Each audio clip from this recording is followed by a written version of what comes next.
Elon Musk süni intellektin potensial təhlükələrindən dəfələrlə danışıb.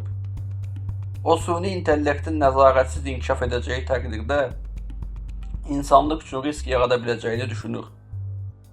Neuralink şirkəti isə insan beyni ilə kompüter arasında birbaşa əlaqə yaratmağı hədəfləyir.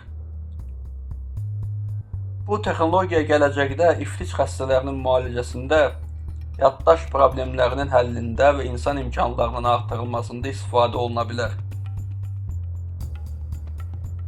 Elon Musk təkcə alqışlanmır, eyni zamanda ciddi tənqidlərə də məruz qalır.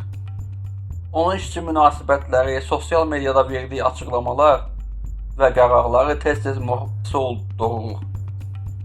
Buna baxmayaraq, Musk tərəfdarları hesab edir ki, böyük dəyişikliklər həmişə risk və tənqid tələb edir.